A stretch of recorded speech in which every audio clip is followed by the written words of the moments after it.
అందరికీ నమస్కారం. నిన్న జరిగిన సంఘటన కొత్త డ్రామాకు వైసీపీ ప్రభుత్వం తెరలేపింది. గతంలో వివేకానంద రెడ్డి హత్య కేసు జరిగినప్పుడు సానుభూతి కోసం ఆ రోజు చంద్రబాబు చేయించాడు, తెలుగుదేశం వాళ్ళే చేయించారని ఆ రోజు తప్పుదారు పట్టించడం జరిగింది. మళ్ళా కోడికత్తు కేసు కింద ఒక దళిత యువకుడు శ్రీనివాసుల్ని 5 సంవత్సరాలు జైలు పెట్టి అది మరి ఆ విషయాన్ని కూడా సానుభూతి కోసమే చేశాడనేది స్పష్టమైన ఆధారాలు ఉన్నాయి.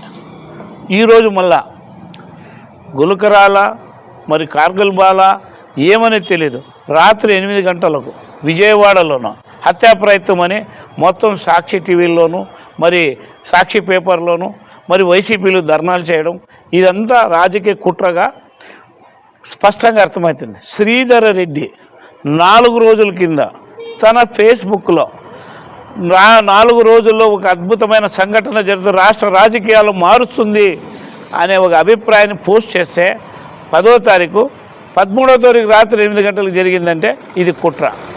రెండవది మరి ఒకే ప్రాంతంలో ఉన్న ముఖ్యమంత్రి మరి మంత్రి బెల్లంపల్లి శ్రీనివాసులు ఇద్దరికి ఒకే స్పాట్ ఎట్లా జరుగుతుంది అంటే ఒక పక్క కోడికత్తిని సానుభూతి, ఒక పక్క గులకరాయి, ఇవి రెండు మారణాదాల కింద జగన్మోహన్ రెడ్డి రాష్ట్ర ప్రజల్ని హత్యా ప్రయత్నం కింద చిత్రించుకోవడం, మరి అలాగే ఆపరేషన్ థియేటర్లో ఫోటోగ్రాఫర్ని పిలిపించుకొని మరి దాన్ని జూమ్ చేపించి ఫోటోలు పెట్టడం, మరి దాన్ని అప్పటికే సాక్షిలో ప్రవేశపెట్టడం, ఇవన్నీ ఎందుకు చేస్తున్నాడు జగన్మోహన్ రెడ్డి అంటే రాజకీయ లబ్ధి కోసం. ఈ డ్రామాలు ఈ నాటకాలన్నీ ఆంధ్ర ప్రజలు నమ్మరు. వచ్చేదే తెలుగుదేశం ప్రభుత్వం, అయ్యేదే ముఖ్యమంత్రి చంద్రబాబు నాయుడు. నువ్వు ఎన్ని డ్రామాలు వేసినా ఎన్ని నాటకాలు వేసినా ఈ రాష్ట్ర ప్రజలు నిన్ను నమ్మరు. ప్రజలు నిర్ణయించుకున్నారు తెలుగుదేశం పార్టీని చంద్రబాబుని ముఖ్యమంత్రి చేయాలా, రాష్ట్రంలోనూ కూటమిని విజయం సాధించాలని. దాదాపు 140 స్థానాలు తక్కువ లేకుండా ఈసారి విజయం సాధిస్తుందని గంటాపదంగా చెప్తున్నాను. అలాగే ఈ వైసీపీ ప్రభుత్వంలో చేస్తున్న కుట్రలకి భాగంగా మరి జరిగిన 20 నిమిషాలకే చంద్రబాబు ప్లే కార్డ్స్ ఎట్లా వస్తామండి? మరి ఆ రోజు మరి అవినాష్ రెడ్డిని హత్య చేసి ఈరోజు సొంత చెల్లెలే మరి తన సోదరైన షర్మిలారెడ్డి గారు తన నియోజకవర్గంలో అభియోగిస్తూ ఉంది. తన తండ్రిని చంపిందని ఇంకొక చెల్లెలు మరి అడుగుతూ ఉంది. మరి వీళ్ళు ఇన్ని నిజాలు తెలిసి కూడా నువ్వు అవినాష్ రెడ్డిని మళ్ళీ కాపాడుకుంటున్నావు. మళ్ళీ ఆ రోజు శ్రీనివాసులు కోడికత్తి కేసులో మరి 5 సంవత్సరాలు జైల్లో పెట్టావు.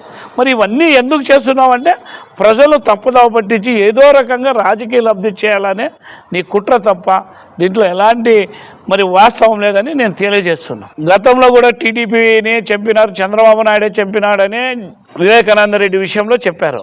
మరి అవినాష్ రెడ్డికి ఈరోజు ప్రూఫ్ అయింది, సొంత చెల్లెళ్ళు చెప్తా ఉంది, సొంత తండ్రిని చంపినాడని మరి ఇంకో చెల్లెళ్ళు చెప్తా ఉంది. ఇందుకైనా సాక్ష్యాలు ఏం కావాలి చెప్పండి? ఇందుకైనా నిజమైన మరి రక్త సంబంధమే నీకు బహిరంగంగా చెప్తా ఉంటే దీనికి మళ్ళీ ఆ రోజు నువ్వు మరి చంద్రబాబు నారాసురుడు అనే పత్రికలో రాపిస్తవి మళ్ళీ ఎట్లా ఇది నిజం చెప్పు? మరి ఈరోజు కూడా అదే నీ కోడికత్తి విషయంలో కూడా ఆ రోజు డ్రామా అన్నావు, ఆ రోజు వైసీపీ ఇది తెలుగుదేశం కుట్ర అన్నావు. మరి 5 సంవత్సరాలు ఎందుకు తేల్చలేకపోయినావు?